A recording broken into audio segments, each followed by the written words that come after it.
Hello friends, welcome to legal Mantra. आज के episode में हम बात कर रहे हैं इंडियन कंपनीज एक्ट 2013 के बारे में। तो चलिए आज के वीडियो को स्टार्ट करते हैं। आज हम बात कर रहे हैं मेमोरेंडम ऑफ एसोसिएशन यानी एमओए के बारे में। एमओए क्या है? एमओए चार्टर्ड डॉक्यूमेंट है, यानी फंडामेंटल या इम्पॉर्टेंट डॉक्यूमेंट है कंपनी को रजिस्टर करने के लिए।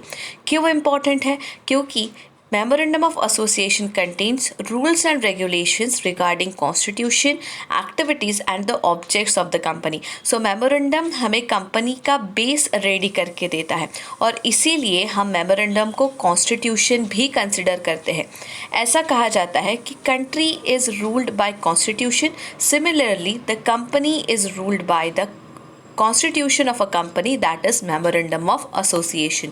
सो मेमोरेंडम ऑफ एसोसिएशन को हम चार्टर्ड डॉक्यूमेंट भी कहते हैं और कंपनी का कॉन्स्टिट्यूशन भी कहा जा सकता है। एमओए ये एक इम्पॉर्टेंट डॉक्यूमेंट है शेयर होल्डर्स के लिए, क्योंकि ये डॉक्यूमेंट शेयर होल्डर्स को हेल्प करता है ये समझने के लिए कि कंपनी एक्चुअल में क्या है, उसके ऑब्जेक्ट्स क्या है, वो जो पैसे इन्वेस्ट करने वाले हैं bye subscribing the shares of the company, वो पैसे कैसे और कहाँ इस्तेमाल होने वाले हैं। सो शेयर होल्डर्स के लिए ये इम्पॉर्टेंट डॉक्यूमेंट है क्योंकि कंपनी के बारे में एक ब्रीफ आइडिया शेयर होल्डर्स को इस डॉक्यूमेंट के थ्रू मिलता है। अब देखते हैं डेफिनेशन।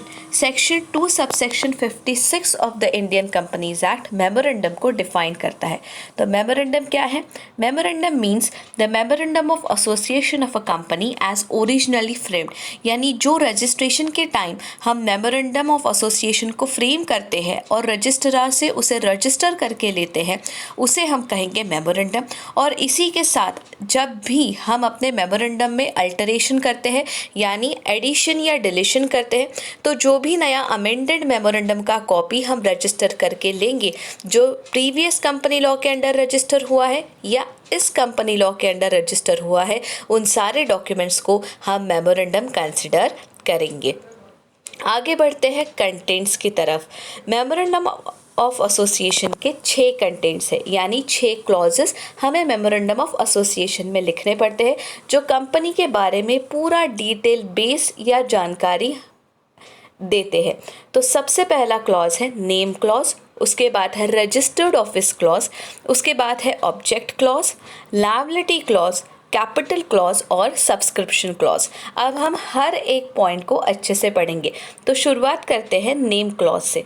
नेम क्लॉज ये अगेन इम्पॉर्टेंट फैक्टर है क्योंकि कंपनी को ये खुद का एग्जिस्टेंस देता है, खुद की पहचान देता है और इसीलिए कंपनी का नाम सिलेक्ट करते वक्त अच्छा और सटीक नाम सिलेक्ट करना भी एक इम्पॉर्टेंट चीज़ है।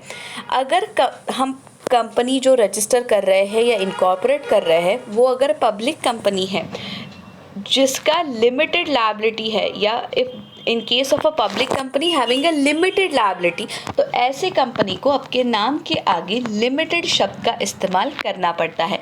जैसे Sakshi limited is a public company having a limited liability. Similarly अगर हम प्राइवेट कंपनी इनकॉर्पोरेट कर रहे हैं तो ऐसे वक्त हमें अपने कंपनी के नाम के आगे प्राइवेट लिमिटेड जोड़ना पड़ता है, जैसे कि बालाजी प्राइवेट लिमिटेड। जब भी हम कंपनी का नाम सिलेक्ट करते हैं तो कुछ चीज़ें हमें ध्यान में रखनी है। सबसे पहली चीज़, जब भी हम अपनी कंपनी के लिए नाम चुनते हैं तो वो किसी एग्जिस्टिंग कंपनी से बहुत ही ज़्यादा मिलता जुलता ना हो, इसका हमें ध्यान रखना होता है। क्योंकि मिलता जुलता नाम अगर ऑलरेडी एग्जिस्टिंग कंपनी का है तो ऐसे में हमें नेम क्लॉज के लिए अप्रूवल नहीं मिल सकता, क्योंकि सिमिलर या to resembling names are prohibited. Similarly names या एम्बलेम्स ऑफ नेशनल फ्लैग या official seals and emblems of the central and state government, ऐसे चीज़ों को भी प्रोहिबिट किया गया है नेम क्लॉज के अंडर। ऐसे शब्दों को हम इस्तेमाल नहीं कर सकते अपनी कंपनी का नाम रखने के लिए। नाउ अंडर 2013 एक्ट एक नई चीज़ इंट्रोड्यूस की गई है और वो है reservation of the name can be done under section 4 sub section 4 and 5। इसका मतलब है अगर हम इनकॉर्पोरेशन से पहले अपने कंपनी के लिए नाम को रिजर्व करके रखना चाहते हैं तो हम ऐसा कर सकते हैं, लेकिन एप्लीकेशन करने के बाद जब हमें अप्रूवल मिलता है उसके बाद 60 डेज़ के अंदर यानी the company must be incorporated with in 60 days of such reservation, जिसका मतलब है जब हम कंपनी का नाम रिजर्व करके लेते हैं उसके बाद 60 दिन के अंदर हमारी कंपनी इनकॉर्पोरेट हो, ये ज़रूरी है। अगर कंपनी इस दिए हुए टाइम में यानी 60 डेज़ में इनकॉर्पोरेट नहीं होती है तो आपको जो रिजर्वेशन मिला है नाम के लिए वो कैंसिल होगा, और जिस बंदे ने एप्लीकेशन दिया था रिजर्वेशन के लिए he will be liable for penalty which में एक्सटेंड टू 1 लाख रुपीज़। अगर कंपनी 60 डेज़ के टाइम में इनकॉर्पोरेट नहीं होती है तो उनके नाम के लिए जो एप्लीकेशन दिया था वो एप्लीकेशन डिस्पोज ऑफ किया जाएगा सेंट्रल रजिस्ट्रेशन सेंटर यानी CRC से।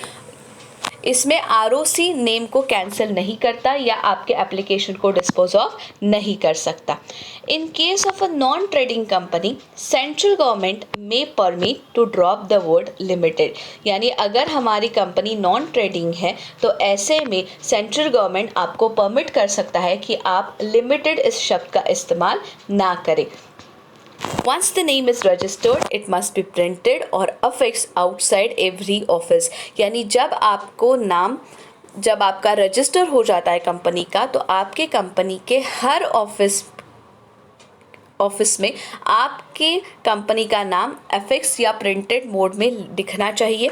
अगर 2 साल के टाइम जोन में आप अगर अपनी कंपनी का नाम चेंज करते हो तो ऐसे टाइम पे जो भी आपके लेटर हेड्स है या आपके कंपनी के ऑफिसेस है उस ऑफिसेस या आपके लेटर हेड्स पर नए नाम के साथ साथ पुराने नाम का भी होना ज़रूरी है ताकि लोगों को समझे कि आपने अपनी कंपनी का नाम चेंज किया है। अब बढ़ते हैं दूसरे क्लॉज की तरफ जो है registered office clause. Registered office का मतलब क्या है? Every company must have a registered office. Registered office को हम हेड ऑफिस भी कह सकते हैं, यानी ऐसा ऑफिस जिसका एड्रेस हमने कंपनी को इनकॉर्पोरेट करते वक्त अपने मेमोरेंडम में लिखा है।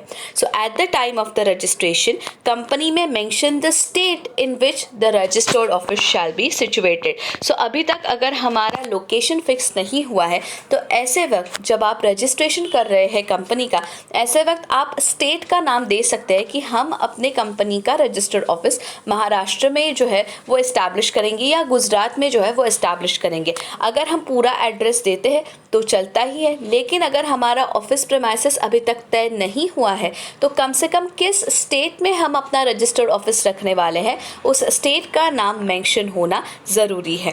Company should have it's registered office with in 30 days of incorporation, जिसका मतलब है जैसे ही आपको इनकॉर्पोरेशन सर्टिफिकेट मिलता है ROC की तरफ से 30 दिन के अंदर आपको अपना रजिस्टर्ड ऑफिस जो है वो रजिस्ट्रार को इन्फॉर्म करना पड़ता है। सो जैसे मैंने कहा, अगर आपने स्टेट मेंशन किया है कि हम महाराष्ट्र में जो है वो अपना रजिस्टर्ड ऑफिस रखेंगे तो महाराष्ट्र में कहाँ पर वो एड्रेस आपको विद इन 30 डेज ROC को सबमिट करना पड़ता है।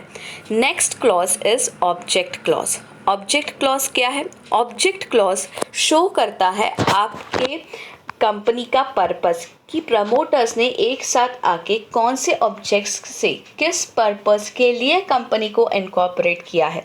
सिमिलरली ऑब्जेक्ट क्लॉज ये भी बताता है what company can do and what company can not do. So restrictions और साइमल्टेनियसली ऐसी चीज़ें जो कंपनी कर सकती है, तो ये दोनों चीज़ें ऑब्जेक्ट क्लॉज में मेंशन होती हैं। सिमिलरली ऑब्जेक्ट क्लॉज जो है वो शेयर होल्डर्स के लिए अगेन इम्पॉर्टेंट है, क्योंकि ऑब्जेक्ट क्लॉज से शेयर होल्डर्स को पता चलता है कि वो जो पैसा इन्वेस्ट करने वाले हैं वो पैसा कहाँ पे और किस तरह से इस्तेमाल होगा। इसीलिए section 4 subsection C object clause को डिफाइन करता है। क्या है definition? The object which the company is proposed to be incorporated, any other matter considered necessary in furtherance thereof। यानी ऐसा ऑब्जेक्ट जिस पर्पस के लिए हमने कंपनी को एस्टैब्लिश किया है, ऐसे मैटर्स जिनके लिए हमने कंपनी को इनकॉर्पोरेट किया है या जिन्हें ध्यान में रखते हुए हमने कंपनी को इनकॉर्पोरेट किया है, उसे हम कहेंगे object of the company. Next clause is liability clause.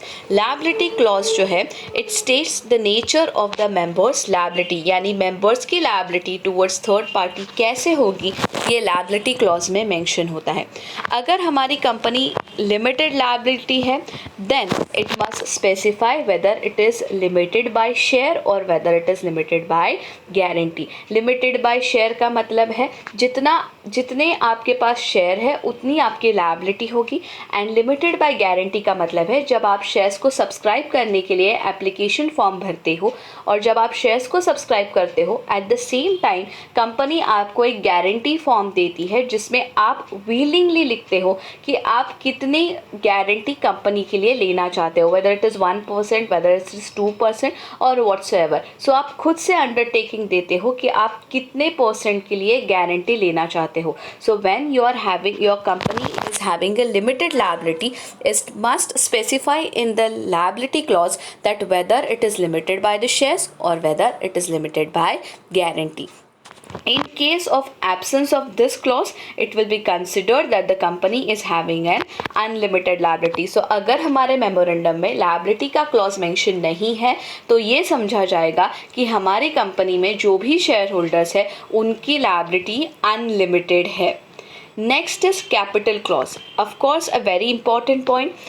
This clause specifies the maximum amount of capital a company can raise as well as its divisions with share.